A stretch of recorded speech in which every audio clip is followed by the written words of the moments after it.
Pedro, ¿cómo está? Buenos días, ¿me escucha? Estamos en vivo.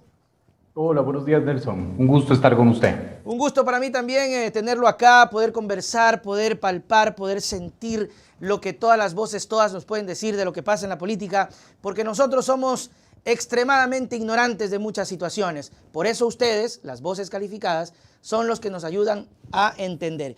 Y me La parece muy presión que me interesante. metió, ¿Ah? la presión que me acaba de meter. No se imagina la presión que yo tengo acá también, pero eso es importante y ahí le salimos y le gambeteamos. Oiga, yo estaba viendo, usted es director de ICARE, Inteligencia Comunicacional, ¿sí o no? Sí, señor, así Oiga, es. me parece Sí. interesantísimo. Y partiendo de ese concepto, le pregunto a usted, ¿qué comunica actualmente el gobierno? Porque hay un concepto muy básico, ¿no? Todo comunica, todo comunica. Entonces, ¿qué está comunicando hoy el gobierno del presidente Lasso? A ver, digamos, la comunicación es un concepto bien complejo. Uno cree que es sencillo, pero es muy complejo finalmente. ¿Por qué? Porque la comunicación es un instrumento que todos lo usamos todos los días, ¿no es cierto? Incluso desde la no comunicación, ¿no es cierto? Y la gran discusión ahorita finalmente es para qué sirve una comunicación política gubernamental. Y yo, para simplificar, evidentemente, porque eso es una respuesta mucho más profunda de la que creemos, yo creo que la comunicación sirve para desmitificar, es decir, para terminar los mitos, ¿no es cierto?, que se van construyendo. En una dinámica social es absolutamente normal que se incuben mitos, ¿no?, por X o Y razones, finalmente, ¿no?, porque la comunicación es deficiente, porque de una u otra manera no hay un empate, finalmente, en los imaginarios de las comunicaciones, etcétera. Y la comunicación busca eso, desmitificar y muchas veces, digamos, identificado el mito, transcurrido una dinámica social, también ese mito se convierte en aforismo. Esa es nuestra metodología, así lo ¿Ya? hemos denominado nosotros. ¿Qué es un aforismo? Ya no es un mito, es decir, ya no es solo una construcción imaginaria que puedes desmontar con narrativas, sino que un aforismo es una verdad instalada que tienes que desmontar con acciones, ¿no? Ok. Y de una u otra manera, digamos, mucho se ha achacado y se ha criticado al gobierno, y yo, a pesar de todo lo que estoy diciendo, creo que no es un problema de comunicación. ¿En ¿Por qué serio? no es un problema de comunicación? Sí. ¿Por qué no es un problema de Bacán. comunicación? Porque los comunicadores somos artesanos, digamos, ¿cierto? Es decir, usted más que nadie sabe, ¿verdad?, que la comunicación o el mensaje depende de la materia prima que usted tenga. ¿Qué pasa si usted vive en Suiza y no pasa absolutamente nada? No podría tener un programa tan divertido como el que tiene, ¿verdad? Sería un aburrimiento total, ¿no es Yo le cierto? saco de donde sea, le saco la información. Seguramente, con su creatividad no lo dudo, ¿verdad? Pero el punto es, cuando tú no tienes materia política y un direccionamiento político y una claridad política y una estrategia política, ¿qué puedes comunicar? Es decir, yo, por ejemplo, como analista, soy incapaz de reconocer 5 políticas públicas del gobierno. La política pública es el plan, programa, proyecto debidamente financiado, ¿no es cierto? Si es que el gobierno no tiene claridad de una política pública, ¿por qué le pedimos al comunicador que comunique algo que no existe? A ¿No? ver, a ver, a Entonces, ver, a eso ver, no. a ver, aguántate un chance, dijo acá en mi barrio, aguántate un chance. Entiendo totalmente eso, pero entonces, a ver, pero estamos viendo un gobierno que no termina de cuajar sus políticas y que eso afecta su comunicación. Pero entonces, en la raíz del asunto, vivimos entonces o sentimos un gobierno que no logra eso, Lo o que sea, pasa es que, está claro, haciendo un error el gobierno, ¿no? es mucho más complejo, ¿no es cierto? No hay como una receta tan simple, ¿verdad? ¿Ya? Pero usted dice no puede cuajar sus políticas públicas. El tema es que ahí yo no puedo reconocer una sola política pública. Wow. Bueno, sí, digamos, las vacunas pueden ser una Sí, sí, sí. política Y le fue pública, ¿no es muy bien, ¿eh? cierto? Pero claro, no tienes después planes, programas y proyectos para resolver finalmente la situación que se está viviendo. Entonces, no es solo el gobierno, también hay que ser justos. Yo creo que el gobierno heredó, digamos, un Estado finalmente destrozado y en soletas. Es decir, yo creo que el gobierno de Moreno destrozó absolutamente todo finalmente y creo que heredar un gobierno así es muy complejo. Pero ¿Ya? claro, la pandemia, la guerra, no son circunstancias simples y ahora vemos en los indicadores sociales, pero sobre todo en los indicadores de percepción, ¿no? Perfiles de opinión, sacaba dos índices y dos indicadores que son muy importantes. Cuando yo recibo encuestas, lo que menos hago es ver cuánto califican al presidente, a la asamblea, es casi irrelevante, digamos. Ya. El primer indicador básico es el estado de ánimo. ¿Por qué el estado de ánimo? Porque con el pesimismo o el optimismo, ¿no es cierto?, tú puedes hacer cosas. Usted recuerda la crisis económica en la Argentina. Usted recuerda, digamos, que en los 2000 había una crisis muy potente, ¿verdad? Y Diego Torres, que era un cantautor, sacó un disco que era Color Esperanza. Así es. Esa es una acción política que intenta inyectar optimismo en la sociedad para que de una u otra manera, ¿no es cierto?, el Estado tenga más margen de maniobra de hacer, de proponer, de decir. Cuando el pesimismo es grande, tienes menos margen de maniobra. ¿En qué estado estamos ahorita? Perfiles de opinión, a mediados de marzo publica que 8 de cada 10 ecuatorianos se sienten pesimistas del presente. 8 de Dios. cada 10.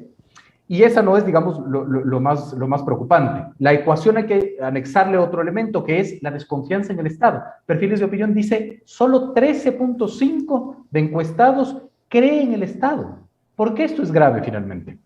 Porque si yo no reconozco al Estado como autoridad, ¿no es cierto?, voy a concluir que el Estado no va a satisfacer mis necesidades básicas, uno, pero sobre todo dos, no lo reconozco como autoridad, por lo tanto, no le doy la capacidad de mediar las tensiones sociales. Y cuando no medias las tensiones sociales, ¿qué sucede? No es que esas tensiones sociales se quedan, digamos, sin mediar. Alguien los media, hay una válvula de escape, y esa usualmente suele ser la periferia. No te escuché la última parte. ¿Suele ser cuál? La periferia, digamos, es decir, a agentes externos, ¿no? Quien nos marca la agenda de discusión de la seguridad son las bandas delincuenciales, ¿no es cierto? Okay. Quien determina Pedro, finalmente... Sí. Perdón que te interrumpa. Entonces, interesante, de verdad, créete lo que está muy, muy bacán. Entonces, esto de acá puede ser la respuesta a muchos sectores peligrosos en donde están viendo que las bandas son las que tienen el control y confían más en la banda criminal que en el gobierno, a tal punto, Pedro, de que son las bandas las que tienen las cámaras de seguridad y tienen monitorizado el sector. ¿Estamos viendo algo parecido a lo que ocurrió en Colombia en los 80? Exactamente, y digamos, el coche bomba recientemente no es un tema menor, y uno no puede, digamos, acostumbrarse a aquello, porque Colombia y Medellín empezó así. Pero pongamos el ejemplo, por ejemplo, del desastre, digamos, hace varios años en México, me parece que hubo un terremoto, no me acuerdo exactamente el desastre natural, pero digamos, hubo muchas poblaciones que se destruyeron sus casas, etcétera. ¿Qué es lo que sucedió? Que no es que llegó el Estado, llegaron los grandes carteles en hammers a distribuir, digamos, comida, vituallas, etcétera. ¿Por qué? Porque el espacio que deja el Estado, alguien más lo ocupa. Es exactamente igual que en la comunicación. En la política los espacios vacíos no se quedan vacíos, alguien más lo ocupa. Y eso finalmente es lo grave. Y gravísimo, Pedro, porque la idea, o en el imaginario, o lo que no es una idea, debería pasar, es el Estado que esté presente, pero ocurre algo que pues está muy evidente, no quieren invertir, no se quiere gastar, no hay plata, volvemos a ese Estado ausente. ¿Crees, Pedro, que realmente vivimos un Estado ausente? Yo recuerdo las palabras del señor Moreno y creería yo que fue una de las pocas promesas que cumplió cuando dijo, voy a ser el presidente que menos se mete en la vida de los ecuatorianos. Y eso hizo. No se metió, no hizo nada. Y eso es grave. Para que no sea una opinión lo que voy a decir, ¿no es cierto? Primicias, que es este portal digital, publicó hace 2 o 3 semanas algo que te deja absolutamente, digamos, preocupado, ¿no es cierto? El primer trimestre del 2022 es el trimestre que en la historia del Ecuador, no estoy diciendo los últimos 15 años, en la historia del Ecuador tiene menos inversión pública. En la historia del Ecuador. Sí lo vi, sí lo vi. 67 millones de dólares. ¿No? Su colega Anderson Boscan decía en un comentario en la posta, 67 millones de dólares gasta Carondelet en impresiones y copias al año, ¿no? 82% menos que en el primer trimestre del 2021. Entonces, el momento en que no, y además, digamos, todo se reduce a dinero, todo se reduce finalmente a inversión pública, y la inversión pública no necesariamente es construcción de obra pública, es inversión pública, ¿no? Si no inviertes y si no haces que el Estado esté presente, el tejido social se empieza a quebrar mucho más profundo y las consecuencias quizás, digamos, son casi impensables. Pero entonces, ¿qué pasa, Pedro? ¿Solamente decisión política? Porque vemos que el gobierno dice plata hay, tenemos reservas, hay dinero, viene el billete, pero no hay ejecución, no hay políticas y siguen entrampándose en la pelea con la Asamblea Nacional. ¿Voluntad política, Pedro? ¿Le hace falta al presidente de la República dejar de lado, y te lo consulto, están pagando la lengua? Es decir, antes se criticaba que el señor Correa gastaba demasiado y es la crítica de siempre, ¿no? Mucha plata, el robo, el esto, que no sé qué, el sobreprecio. Y hoy Lazo dice, ¿será posible? Para no hacer eso, mejor no gasto nada. Digamos, ahí sí, hay varios matices, ¿no es cierto? Es evidentemente que la crítica en el correísmo fue a la calidad del gasto, ¿no es cierto? Y creo que tienen razón. Es decir, una sabatina, que era un ejercicio de política muy interesante, no puede tomarse como una inversión pública, evidentemente, pero así lo hacían pasar. Pero más allá de eso, ¿no es cierto? Aquí lo más interesante es que en Ecuador todo creemos que es voluntad política y no es así. Digamos, es decir, no solo basta la voluntad política, porque hay estructuras jurídicas, hay realidades económicas, ¿no es cierto? Tú tuviste a Rodrigo Gómez de la Torre, un gran líder gremial, haciendo un análisis muy interesante, ¿no es cierto? Que decía, no todo es voluntad política, no es cuestión de decir si quiero firmar un TLC con Uruguay, cuando ya hay un TLC con el Mercosur. Entonces, no solo es voluntad política, hay estructuras jurídicas, realidades económicas, la guerra no es menor, ¿no es cierto? Rusia era uno de los principales exportadores de fertilizantes para el mundo, nosotros, ¿no es cierto? Y nosotros, digamos, le compramos muchísimos fertilizantes, esa carencia nos va a pasar factura en el tema del agro, entonces no solo es voluntad política, pero sí de una u otra manera es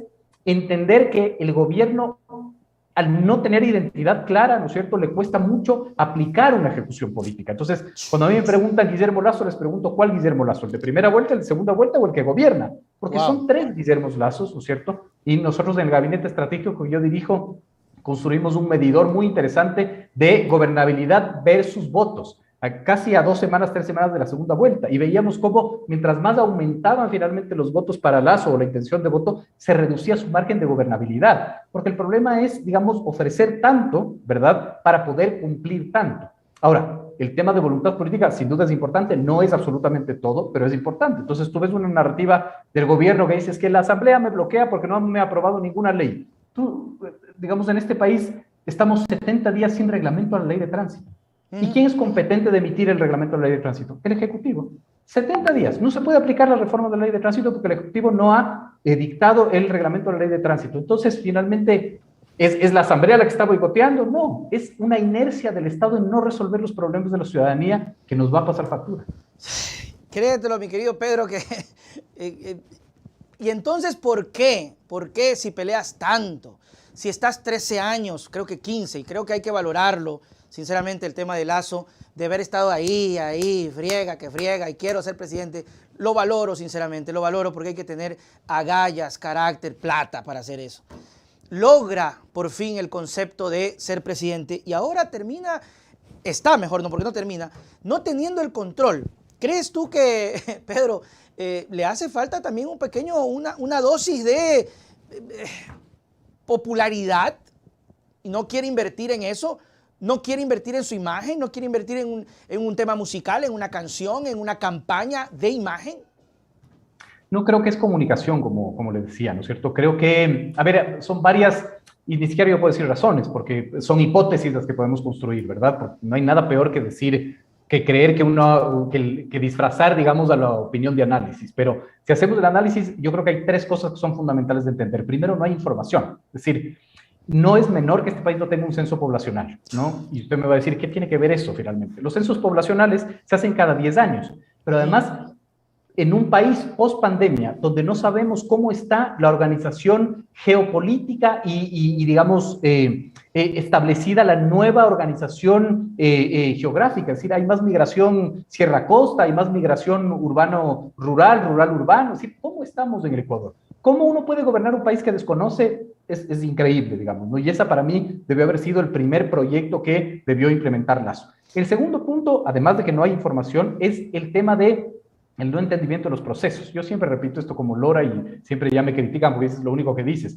Pero el Ecuador se caracteriza por ser un país de sucesos y no de procesos. Es decir, nosotros creemos, finalmente nos enfrentamos a un octubre del 19 y decimos, qué raro, ¿por qué habrá pasado esto? Cuando hay 3 años, ¿no es cierto?, de una descomposición del tejido social, claro, ¿verdad? Estás en un coche bomba, qué raro, ¿por qué alguien habrá puesto un coche bomba? No entendemos que es un proceso, las cosas son un proceso y hay que analizarlo desde la política y desde la sociología, todos esos procesos. Entonces, no hay un entendimiento del proceso. Y el tercero, creo que no hay una hoja de ruta clara finalmente, ¿no? Porque no hay diagnósticos también.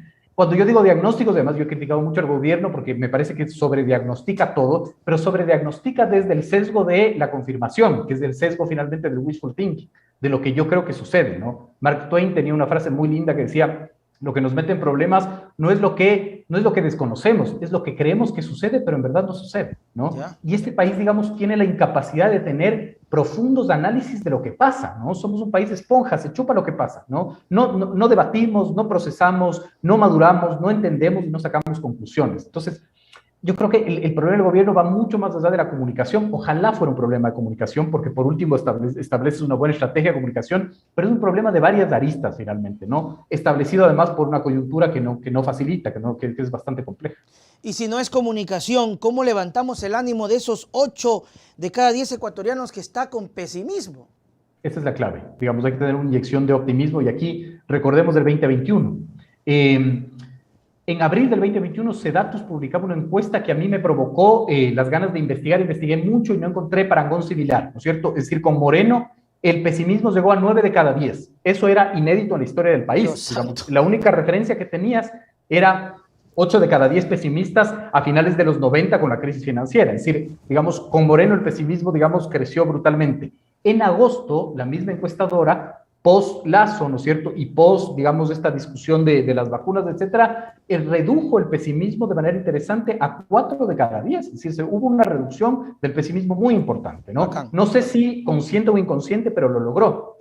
En octubre, noviembre, diciembre del 2021 estalla finalmente lo que estalló, ¿no es cierto? Crisis carcelaria, la delincuencia sube, etcétera, etcétera, etcétera, y vuelve a crecer el pesimismo. Entonces, creo que la estrategia del gobierno, más allá de todas estas cosas estructurales que estamos diciendo, política pública, etcétera, sí debería tener una estrategia de inyección de optimismo, ¿no? Pero además, clara, establecida, tangible. Es decir, yo creo que el gobierno ya no es víctima de los mitos, ya es víctima de los aforismos, y los aforismos se desmontan con acciones, ¿no? Es decir, no puedes decir, voy a invertir 40,000 millones de dólares en 4 años, ya no puedes hablar del futuro, tienes que hablar del presente. Claro, y cuando dices aforismos, ¿te refieres a Correa? De pronto a Correa, a esta imagen que de pronto termina absorbiendo y termina tomando ese desamor que está causando la sociedad con Lazo y está capitalizando esa desazón. ¿Puede ser él o qué aspecto No. de afuera? Bueno, el aforismo, ¿no es cierto?, es como le decía, ¿no es cierto? El mito es esta construcción imaginaria que se desmonta con narrativas, y el aforismo es esta construcción imaginaria, verdad absoluta, verdad instalada, que se desmontan con acciones, ¿no es cierto? ¿Quién capitaliza eso? Yo creo que para mí el fuera todos, que es un fenómeno que empieza a incubarse profundamente. El día de ayer presentó Participación Ciudadana y la Universidad de las Américas un estudio interesante, habría que analizarlo más a profundidad, en donde decía 6 de cada 10 ecuatorianos creen que los políticos son corruptos finalmente, ¿no? Y eso es grave, ¿verdad? Y es grave porque de una u otra manera esa percepción puede estar alimentada primero por el populismo antipolítica, que es gravísimo. ¿El populismo antipolítica qué es? Esta capacidad de decir todos los políticos son malos, la política es un asco, ¿no? Claro. Y cosa que no es real finalmente, porque después tienes candidatos improvisados que ¿cómo se presentan? Se presentan, hola, yo no soy político. Y es como... A mí me parece lo peor que eso. A mí me parece lo peor. Es una locura. Claro, pongamos un símil, ¿no es cierto? Es como tú estás en la cama de operaciones, en el quirófano, viene un señor vestido así con todo y te dice, ¿cómo está? Yo lo voy a operar, pero no se preocupe, bueno, no soy médico. ¿No? Es exactamente igual. Este país necesita políticos, necesita partidos políticos, financiados por el Estado además, ¿no es cierto? Financiados por todos nosotros, porque la democracia cuesta. Hoy leía, digamos, a un asambleísta suelto de huesos decir, qué horror, $15,000 nos cuesta cada asambleísta en el Ecuador. Y mi pregunta es, ¿cuánto cuesta una dictadura? Claro. Porque la dictadura no pagamos con dólares, la dictadura pagamos con libertad y sangre, ¿no? Entonces, la madurez democrática está en entender que la democracia cuesta y cuesta dinero y nos tiene que costar a todos la capacidad de madurar la democracia, ¿no? Entonces, el fuera todos, un poco solo para cerrar la idea. Sí, sigue nomás, el y fuera el protagonista. El fuera todos, digamos, es este fenómeno que se va incubando y que yo creo que sí encontró en la liberación de Glass, ¿no es cierto?, yo creo que una válvula de escape mucho mayor, digamos, ¿no? A mí me preguntaban qué significa Glass. Yo creo que Glass es un cadáver para toda la clase política. Es decir, el ciudadano no va a poder discernir quién es culpable, quién es inocente, quién es bueno, quién es malo. Y además yo hablaba con encuestadoras, decía, la gran pregunta ahí es, ¿en cuánto afecta en su vida la liberación de Glass? En nada, porque no es está de acuerdo o está en desacuerdo. Evidentemente todos van a estar en desacuerdo de su salida. Pero el problema es que, digamos, la gente no va a empezar a discernir quién es del bueno y quién es del malo. Se incuba el fuera todos y suceden los fenómenos, digamos, por ejemplo, de mitad del 2000, en donde viene una narrativa de un outsider y puede cortar ese poder. Ya, me parece interesante lo de Glass y creo, no me quiero ir con ese tema porque yo he palpado y he visto, y aquí podría ser tema de análisis, no sé, ustedes tienen datos, personas que, por ejemplo, son apolíticas, personas que no les interesa, que están muy en contra de todo, pero sentirse identificados con el asunto de le están haciendo cargamontón a un tipo que ya pagó 5 años por todo lo que sea. Estamos hablando, Pedro, de una persona, de un elector, de alguien. Le hicieron cargamontón, sale por un habeas corpus criticado, apoyado, lo que sea, y terminan teniendo esa conexión. Entonces la pregunta es, ¿quién gana y quién pierde con el asunto de Glass? Porque parecería ser, ante lo de lejos, así, porque yo escuché, y se lo escuché a una persona que cree que no ve noticias y no le interesa. Decir, chutica, o sea, qué maldad contra Glass, así, qué maldad. Ya déjenlo en paz. Entonces, la pregunta es, ¿por qué Lazo termina siendo el más golpeado con la liberación de Glass? Porque le hicieron cargamontón a Lazo también, perdón que te interrumpa.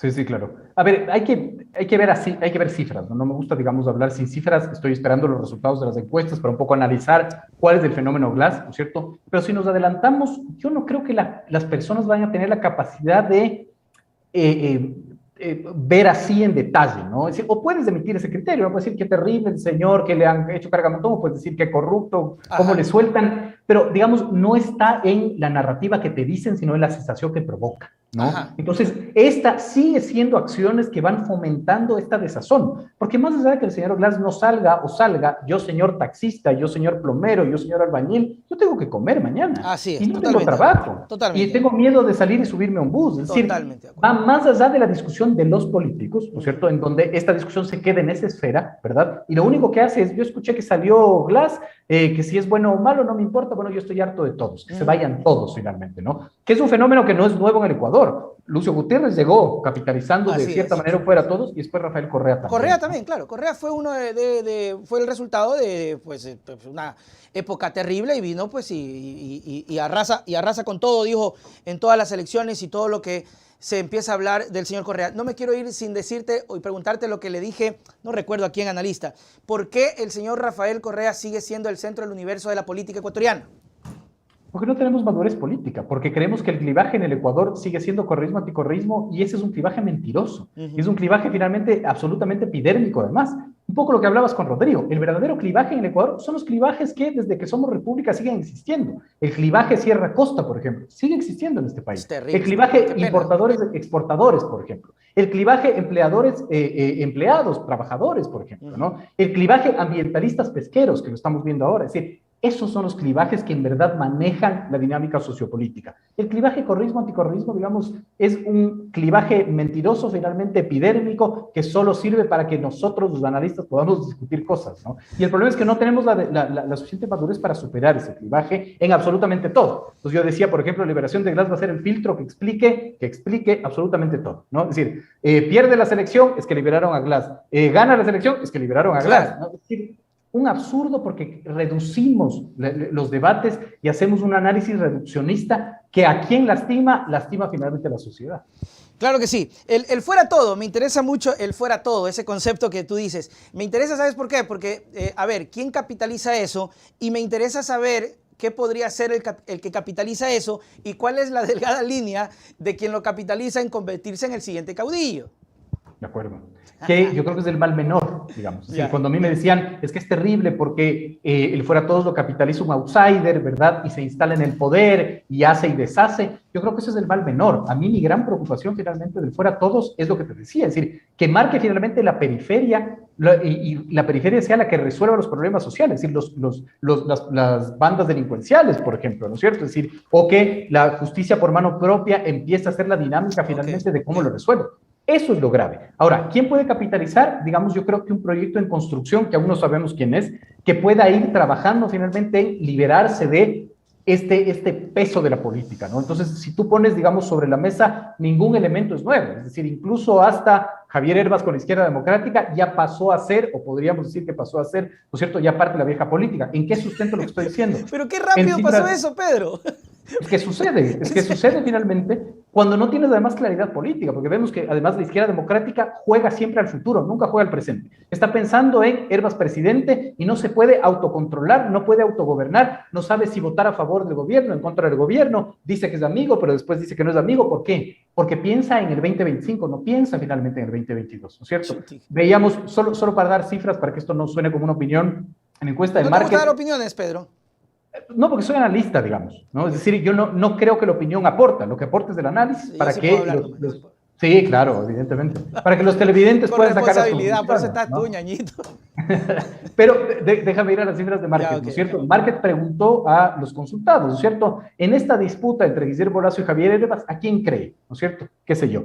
10% creía a Herbas, 20% creía a Lazo, ¿no es cierto? El resto decía los dos mienten.